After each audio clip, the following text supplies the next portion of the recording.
Bill here. This is my game against William Megier in the Australian Correspondence Championship. I was white. E4, C5, knight out, pawn to D6. So black is probably aiming for either a knight off or a dragon, or he could transpose into Scheveningen. So I played my pet line, bishop C4. He moved the knight out, defended with the queen. Other knight out. I'm preparing to build the strong pawn centre with D4.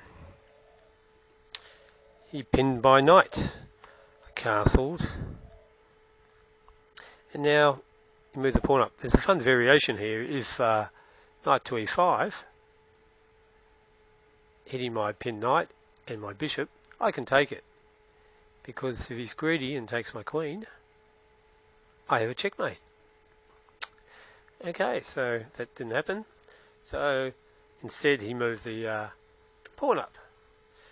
I moved the pawn up one square. That way, when he pushes to D5, this pawn will be defended. Got my knight out. He castled. Now I go for the bishop.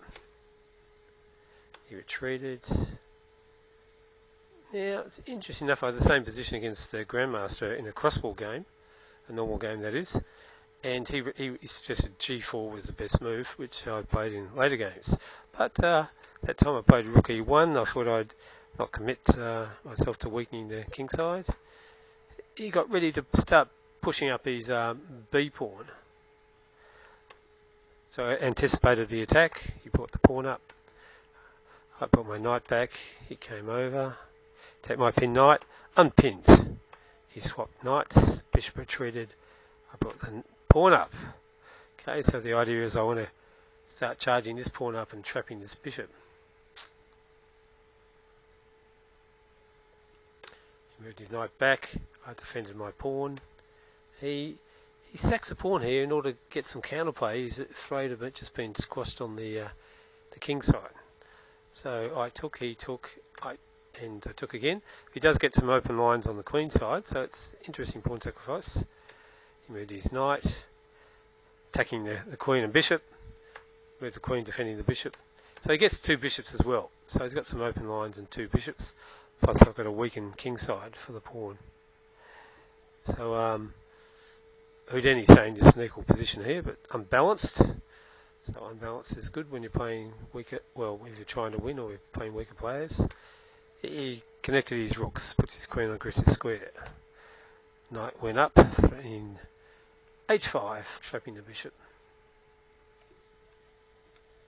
So that's H5 there.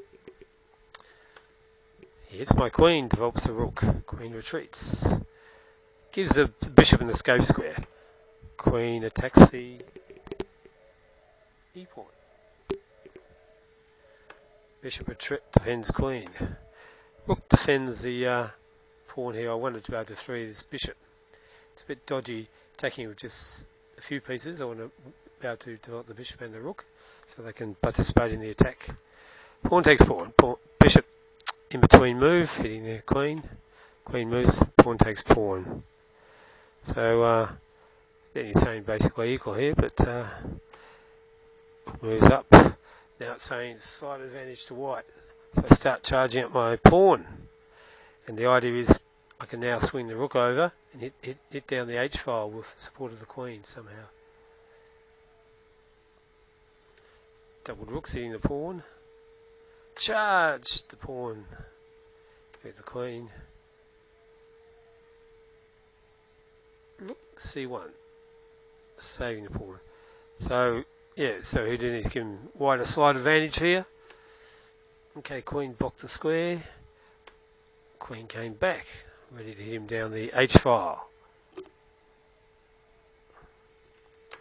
Rook went over. Rook went over.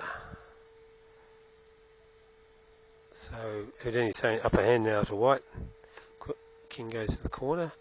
It's almost plus minus here. Well, it is plus minus. F5, what a move. So basically we're going to break through because I've got G6 coming. Pawn takes pawn. Pawn takes pawn. in the centre. Now it's just totally overwhelming for white. Rook d4. It's just rook d2, but I think it's pretty good.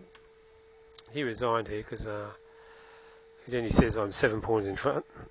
Well, it seems to be maybe it's only 4 pawns. Okay, so I've got once the queen moves, I'm going to swing the rook over. So say for example queen back here somewhere. Rook can go over. If he moves the bishop back, I could play g6, but it sack the